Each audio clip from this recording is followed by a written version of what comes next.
ఆ రోజున రాజుకు హిజ్కియాకి 14 మంది లేవీయులు దొరికారు. ఆ తరువాత ఆ లేవీయులు పాడైపోయిన మందిరంలోనికి వెళ్ళి నిషిద్ధమైనటువంటి వస్తువులన్నింటినీ యెహోవా మందిరపు ఆవరణములోనికి తీసుకొని రాగా, లేవీయులు వాటిని ఎత్తి కిద్రోను వాగులో పారవేసిరి అని చెప్తాడు. బాగా వినాలి. మందిరంలో ఉన్నటువంటి ఆవరణంలో ఉన్న పనికిరాని నిషిద్ధమైన, అంటే అసలు అవి పనికిరానివి, అంటరానివి, అసలు మనము ముట్టకూడనివి చాలా ఉన్నాయి. వాటిని అన్నింటినీ తీసి వాళ్ళు అక్కడ ఆభరణంలో పెట్టారు. ఆ లేవీయులు చూసి వాటినన్నింటినీ కిద్రోను వాగులో పడవేసిరి అని వాక్యం సెలవిస్తారు. ఈ మాట కూడా గమనించాలి. మందిరంలోకి వచ్చిన తరువాత మనలో నిషిద్ధమైనది ఏదైనా ఉందా చూసుకోవాలి. మందిరంలోనికి వచ్చేటప్పుడు అంతా కూడా నేను కానీ మీరు కానీ, తండ్రి నాలో నిషిద్ధమైనది ఏదైనా ఉంటే చూపెట్టండి, ఈ ఆవరణంలోనే దాన్ని విడిచిపెట్టి నీ సన్నిధిలోకి నేను పరిశుద్ధంగా వస్తాను ప్రభువా అని ప్రభుని ప్రార్థించాలి. చెప్పండి హల్లెలూయా. నీ మూలాన్నే మందిరం పరిశుద్ధంగా ఉంటుంది, నీ మూలాన్నే మందిరము అపరిశుద్ధంగా ఉంటుంది. మందిరములోకి నేను వచ్చేటప్పుడు నా దేవునికి ఇష్టం లేనిదేది కూడా మందిరం లోపలికి తీసుకురాకూడదు. అవన్నీ నేను బయటే విడిచిపెట్టేసి లోపలికి రావాలి. అప్పుడు మందిరం అంతా కూడా పరిశుద్ధులతో నింపబడి ఉంటుంది. హల్లెలూయా. పరిశుద్ధులతో నింపబడిన మందిరంలో పరిశుద్ధుడైన దేవుడు సంచారం చేయడం ప్రారంభిస్తాడు. ఆయన మన మధ్యన నడవడం, మనల్ని వినడం, మన పరిస్థితులను అర్థం చేసుకోవడం, ఇవన్నీ జరుగుతాయి. కాబట్టి దేవుని వాక్యం సెలవిచ్చిన రీతిగా దేవుని యొక్క మందిరంలో నిషిద్ధమైనవి, దేవునికి ఇష్టం లేనివి అన్ని బయటపడేసి రావాలి. మందిరాన్ని ఇప్పుడు బాగు చేశారు. మందిరాన్ని బాగు చేసిన తర్వాత వాళ్ళు ఏం చేశారంటే, హిజ్కియా రాజుగా పెందలకడనే లేచి, 20వ వచనం సార్, పెందలకడనే లేచి పట్టణపు అధికారులను సమకూర్చుకొని యెహోవా మందిరమునకు పోయాడు. ఈ మాట వినండి. పెందలకడే లేచాడు. ఎవరంటే ఆ ఇజ్రాయేలు యూదా వారిని పరిపాలించే రాజు అయిన హిజ్కియా. తరువాత ఆ పట్టణంలో ఉన్నటువంటి అధికారులు అందరూ కలిసి ఉదయాన్నే ఆ మందిరము దగ్గరికి వెళ్ళారు.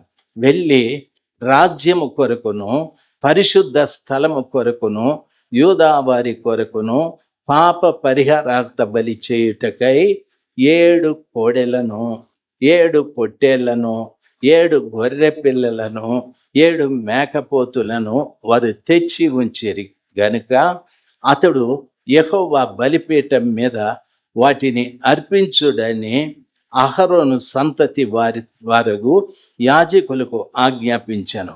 పరిచారకులు ఆ కోడెలను వధించినప్పుడు యాజకులు వాటి రక్తమును తీసుకొని బలిపీఠం మీద ప్రోక్షించిరి. ఆ ప్రకారము పొట్టేళ్లను వధించినప్పుడు యాజకులు దాని రక్తమును కూడా బలిపీఠం మీద ప్రోక్షించిరి. వారు గొర్రె పిల్లలను వధించినప్పుడు ఆ ప్రకారంగా ఆ రక్తమును కూడా బలిపీఠం మీద ప్రోక్షించిరి. పాప పరిహారార్థ బలికై రాజు ఎదుటికి, సమాజం ఎదుటికి మేకపోతులను తీసుకొని రాగా వారు తమ చేతులను దాని మీద ఉంచిన తరువాత యాజకులు దాన్ని వధించి ఇశ్రాయేలీయులందరి కొరకు దహన బలియు, పాప పరిహారార్థ బలియు అర్పింపవలెనని రాజు ఆజ్ఞాపించి ఉండెను. అందరూ ఒకసారి గట్టిగా హల్లెలూయా చెప్దాం. ఇది చాలా విచిత్రంగా ఉంటుంది. మీరు జాగ్రత్తగా వింటే చాలా మంచిగా అనిపిస్తా. ఇప్పుడు మందిరం బాగైపోయిన తర్వాత అక్కడ రాజుగారు, ఆ పట్టణంలో ఉన్న పెద్దలందరూ కూడా దేవుని మందిరం దగ్గరకు వచ్చి దేవుని రాజ్యము కొరకు, తరువాత ఆ పట్టణము కొరకు, రాజ్యము కొరకు, పరిశుద్ధ స్థలము కొరకును పాప పరిహారార్థ బలి చేయుటకై. చూడండి చూడండి మా, రాజ్యము కొరకు, ఆ పరిశుద్ధ స్థలము కొరకు వారు పరిశుద్ధపరచటానికి 7 పొట్టేళ్లను తీసుకొచ్చారు, 7 కోడెలను తీసుకొచ్చారు, 7 గొర్రె పిల్లల్ని తీసుకొచ్చి వాళ్ళు వాటిని బలి ఇచ్చారు. బలి ఇచ్చిన తరువాత ఆ రక్తాన్ని తీసుకొని యాజకులకు ఇచ్చారు. యాజకులు ఆ రక్తాన్ని తీసుకెళ్ళి బలిపీఠం మీద పోశారు అని వాక్యం సెలవిస్తారు. మా జార్జి అన్న యాజకుడు, నువ్వు రానైనా, మావాడు బలి ఇచ్చేవాడు. 7 ఎడ్లని బలి ఇచ్చినాడు. అట్లా పట్టుకో, ఏదో ఒకటి ఎడ్లని బలి ఇచ్చేసినాడు. బలి ఇచ్చి రక్తం పట్టుకొని రక్తాన్ని యాజకుల చేతికి ఇచ్చినారు. యాజకులు ఏం చేసినారంటే బలిపీఠం మీద పోసినారంట. ఇదేంది విచిత్రము? బలిపీఠం దగ్గరికే తీసుకెళ్ళి బలి ఇస్తే సరిపోతుంది కదా, ఎందుకు కోడెల రక్తం ఆ రీతిగా జరిగింది? కోడె దూడ అంటే ఎద్దు అని అర్థం. ఎద్దు దేనికి ఉపయోగిస్తారో తెలుసా? నాగలి దున్నటానికి ఉపయోగిస్తారు. రెండవది, ఎద్దు దేనికి ఉపయోగిస్తారంటే దేవుని సన్నిధానంలో బలిపీఠము దగ్గర బలి ఇవ్వటానికి ఉపయోగిస్తారు. ఇప్పుడు ఒక విశ్వాసి మందిరంలోకి వచ్చిన తరువాత చూడండి, తాను బలి కావాలి. చిటిబాబు గారు చెప్పారు, తాను బలి కావాలి. బలి అయిన తరువాత యేసయ్య రక్తం నిన్ను కడిగింది అనేది సులభం. నీ రక్తము బలిపీఠం మీద పోయబడాలి. నీ రక్తము బలిపీఠం మీద పోయబడాలి. ఎట్లా పోయబడాలి అంటే, ప్రభువా, ఇక మీదట నేను కోడె దూడగా నేను నాగలి దున్నుతా అంటే స్వార్థ పని చేస్తాను, లేకపోతే నేను నీ కొరకు బలైనా అయిపోతాను. పౌలు అంటాడు, నా మట్టుకైతే బ్రతుకుట క్రీస్తే, సావైతే లాభం అన్నాడు. కోడె దూడను బలి ఇచ్చి దాని రక్తము యాజకులకు ఇచ్చి బలిపీఠం మీద పోశారు. బలిపీఠం ఎవరో తెలుసా? బలిపీఠము దగ్గర పాప క్షమాపణ కలుగుతుంది. ఆ బలిపీఠము యేసు ప్రభుల వారే. యేసు ప్రభు నీ మీద రక్తాన్ని పోసి నిన్ను పరిశుద్ధపరిస్తే, నీవు కోడె దూడగా నీ రక్తాన్ని యేసు ప్రభుల వారి మీద పోయాలి. ప్రభువా, ఇక మీదట నేను నీ కోసం నాగలి దున్నుతాను, ఇక మీదట నేను నీ కోసం నా జీవితాన్ని అర్పించుకుంటాను. హల్లెలూయా. ఆ రీతిగా మార్పు చెందాలి. దేవుని వాక్యం ఆ రీతిగా సెలవిస్తా. నీవు కోడె దూడవైతే ఆ పని చేయాలి. రెండవది, వాళ్ళు పొట్టేళ్లను కూడా తీసుకొచ్చారు. 7 పొట్టేళ్ళు. 7 పొట్టేళ్లను సారు బలి ఇచ్చినాడు. బలి ఇచ్చి ఆ బలి పశువు రక్తాన్ని తీసుకొచ్చి యాజకులకు ఇచ్చినారు. ఆ పొట్టేళ్ల రక్తము కూడా యాజకుడు బలిపీఠం మీద పోసాడు. దయచేసి వినాలి, పొట్టేళ్ళు రక్తము ఎందుకు పోయాలి? పొట్టేలుకు పౌరుషం ఎక్కువ. పొట్టేలు పోట్లాడడం మొదలు పెడితే తలకాయ పగిలిపోయేది కూడా తెలియదు. టపా టపా అని గుద్దేసుకుంటారు. దాని అర్థం, యేసు ప్రభువా, ఆయన రక్తముతో నన్ను కడిగాడు. ఇప్పుడు నేను చెప్పాలి, ప్రభువా, నీ బలిపీఠమైన నీ ఎదుట నేను నా రక్తాన్ని పొట్టేలులాగా ఉపయోగిస్తాను. అనగా నేను పోరాడతానేసయ్యా, నీ పక్షమున నేను పోరాడతానేసయ్యా, నీ పక్షమున నేను పోరాడతా. ఆ పొట్టేలు పోరాడేటప్పుడు తన తల పగిలిపోయినా లెక్క చేయకుండా పౌరుషంగా పోరాడినట్లు ఈ సంఘంలో నేను పోరాడతాను ప్రభువా అని నీ రక్తం క్రీస్తునే బలిపీఠం మీద పోయాలి. ఆయన దగ్గర నువ్వు ఒప్పుకోవాలి. యేసు ప్రభువా, నువ్వు తీసుకుంటున్న తీర్మానాన్ని చూసి ఎంత సంతోషిస్తాడో. నా బిడ్డ కొరకు నేను ప్రాణం పెడితే నా బిడ్డ నా కొరకు ప్రాణం పెడుతుంది. హల్లెలూయా.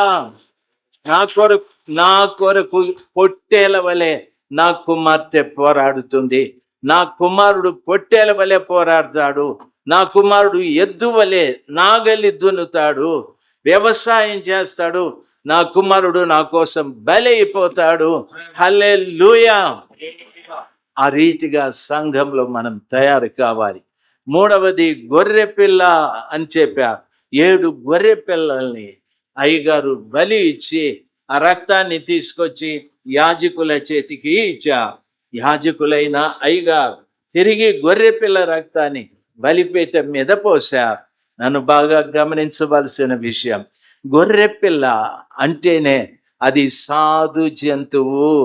అది ఎవరికి హాని చేయదు, ఎవరికి ఇబ్బంది కలిగించదు. మేపే కాపరికి కానీ లేక తనతో ప్రక్కనున్న గొర్రెకు కానీ అది ఎప్పుడు హాని చేసేది కాదు. గొర్రె పిల్ల ఒక సాధుత్వం కలిగింది, ఒక మృదుత్వం కలిగింది. యేసు క్రీస్తు రక్తంతో కడగబడిన బిడ్డ గొర్రె పిల్లలాగా మారిపోవాలి, ఒక సాధువులాగా. దాని అర్థం ఏమిటంటే ప్రభువు చెప్పాడు, ఎవడైనా నిన్ను కుడి చెంప మీద కొడితే ఎడమ చెంప చూపెట్టు, ఎవడైనా నిన్ను దూషిస్తే ప్రతి దూషణ చేయొద్దు, ఎవడైనా కీడు చేస్తే కీడుకు ప్రతి కీడు చేయొద్దు, నీవు కీడు అనుభవించి మేలు చేయి. ఇది ఎవరికి స్వభావం వస్తుందంటే గొర్రె పిల్లకే. హల్లెలూయా. అంత మృదువుగా నీవు మారిపోవాలి. ప్రభువా, మీరు పరలోకము నుండి వచ్చి నా నిమిత్తమే పరమ గొర్రె పిల్లగా ఆ శిలువలో అయ్యావు కదా ప్రభువా, నేను కూడా నీ కోసం గొర్రె పిల్లగా మారి లోకంలో మా సంఘంలో మాదిరిగా నేను జీవిస్తాను. నేను సాధుత్వాన్ని మృదుత్వాన్ని కలిగి నేను జీవిస్తాను. అనేకులు నన్ను చూసినప్పుడు చెప్పాలి, ఆ చెల్లి ప్రభుని నమ్ముకున్న తరువాత ఎంత మృదువుగా మారిపోయాది, ఆ తమ్ముడు ప్రభుని నమ్ముకున్న తరువాత ఎంత సాత్వికుడుగా మారిపోయాడు. అస్సలు ఆయన శబ్దం వినిపించదు, అస్సలు ఆ చెల్లి శబ్దం వినిపించదు. చాలా వినయ మనస్కులు, చాలా మృదుత్వం కలిగిన వారని సర్వశక్తివంతుడైన దేవుని మందిరంలో నీకో మంచి సాక్ష్యము రావాలి. అందుకని నీ కొరకు ప్రాణం పెట్టిన యేసు ప్రభుల వారు అనే బలిపీఠం మీద గొర్రె పిల్ల రక్తము పోసి నేను మీలాగా గొర్రె పిల్లగా మారిపోతానని ప్రభు దగ్గర చెప్పాలి.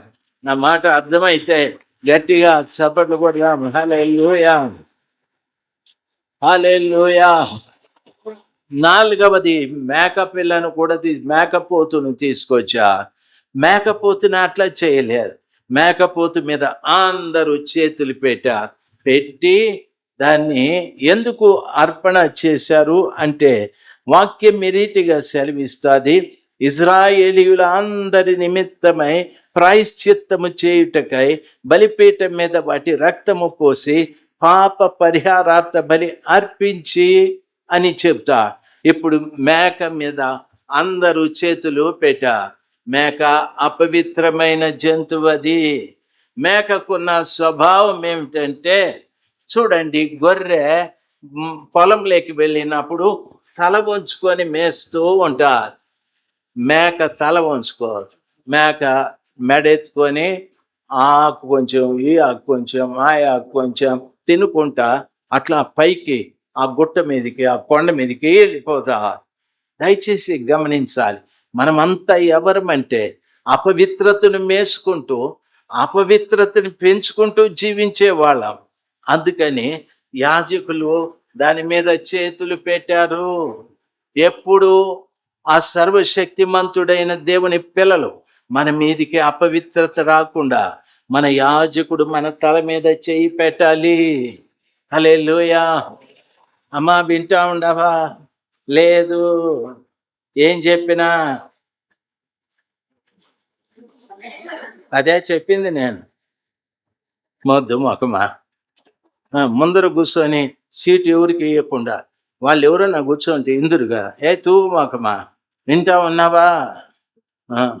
దయచేసి వినాలి, యాజకుడు మన మీద చేయి పెట్టాలి. నాలో ఉన్న అపవిత్రత నిషిద్ధమయ్యేటట్టు నా మీద చేయి పెట్టాలి. మీరే మందిరానికి వెళ్తారో ఆ యాజకుని చెయ్యే మీ మీద ఉండాలి. ఆ యాజకుని చెయ్యే మీ మీద ఉండాలి. మనం ఏం చేస్తామో తెలుసా? ఊర్లో కూడా వస్తాడు మైల్ పైకి వాడు అంటాడు పిల్లలు ఎవరికి లేదో వాళ్ళకంతా పిల్లలు ఇస్తాను అని అంటాడు. ఆడి దగ్గరికి పోయి తలకాయ పెడతాం. నువ్వు పెడితే పెడితివి, వాని పుణ్యమాని నీ కడుపును పుట్టిన బిడ్డలు చెడిపోతా, వాని ఆత్మ నీ మీదకి వస్తుంది, నీ మీద ఉండే ఆత్మ నీ బిడ్డల మీదకి పోతా. సంఘంలో మీకెవరు ఉపదేశం చేస్తున్నారో ఆ దైవ సేవకుని హస్తమే మీ మీద ఉండునుగాక. హల్లెలూయా, గట్టిగా హల్లెలూయా. మీకో మాట చెప్తాను, నవ్వకూడదు. మా చర్చిలో ఒక ఆయన 40 రోజులు ఉపవాసం ఉన్నాడు.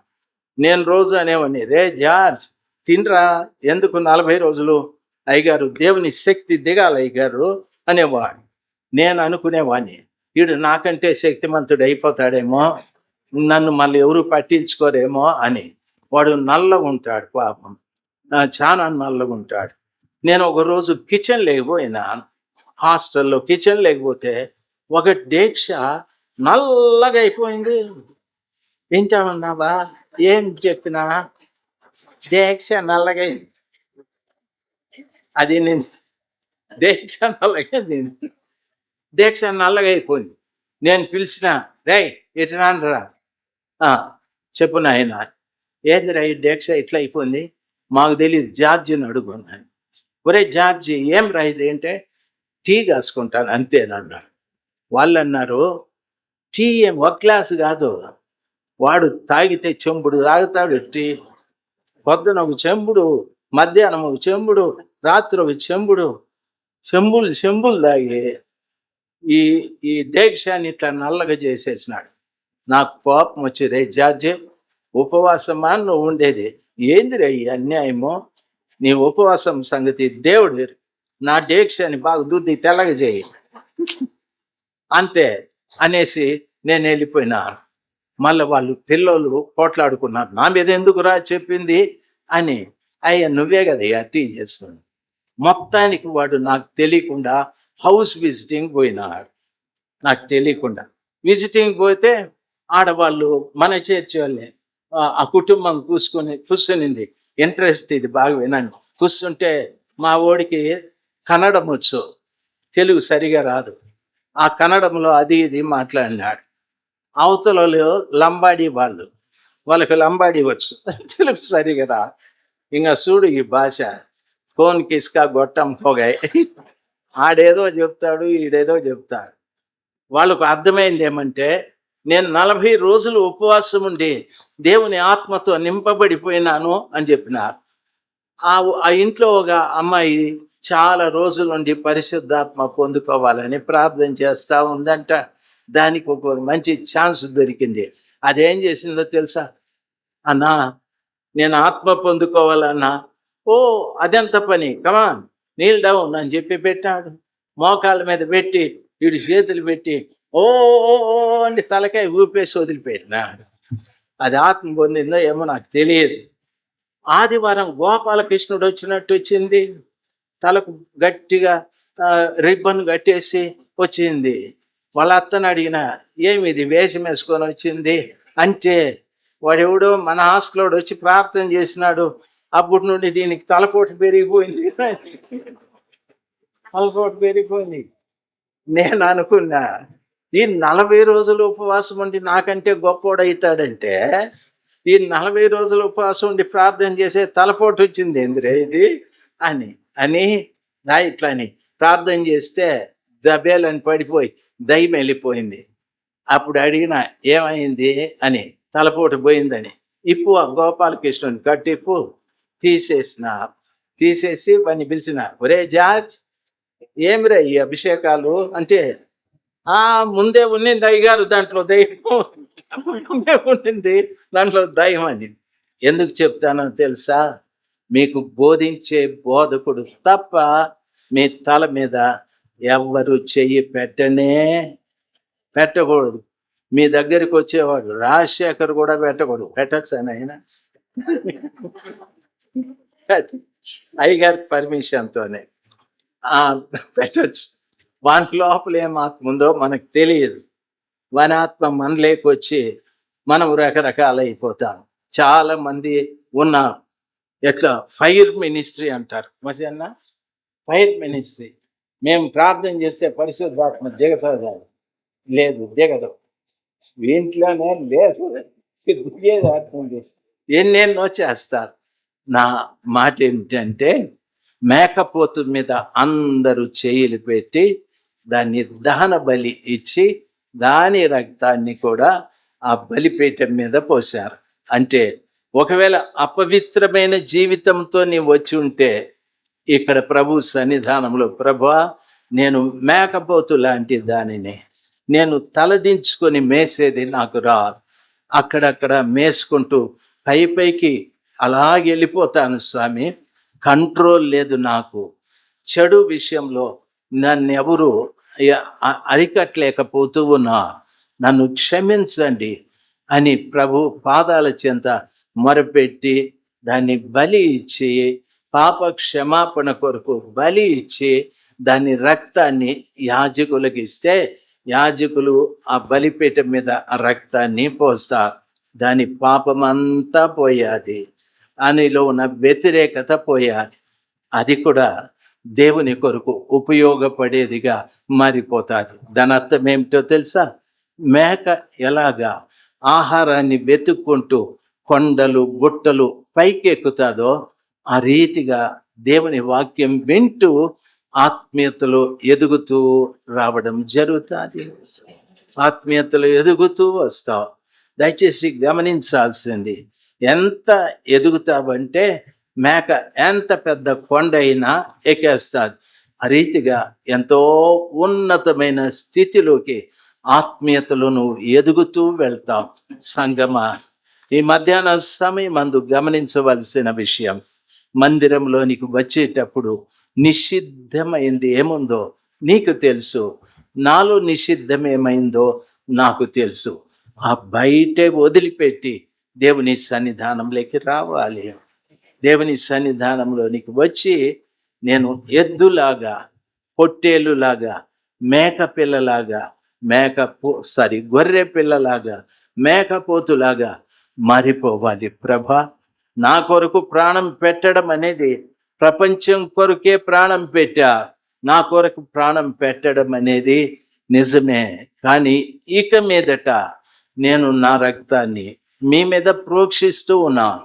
నేను మీకు సమర్పించుకుంటూ కోడె దూడలాగా పనిచేస్తాను, పొట్టేలులాగా పనిచేస్తాను, గొర్రె పిల్లలాగా పనిచేస్తాను, మేకపోతులాగా పనిచేస్తానని మందిరంలో ప్రతి బిడ్డ ఒక గొప్ప తీర్మానంలోకి రావాలి.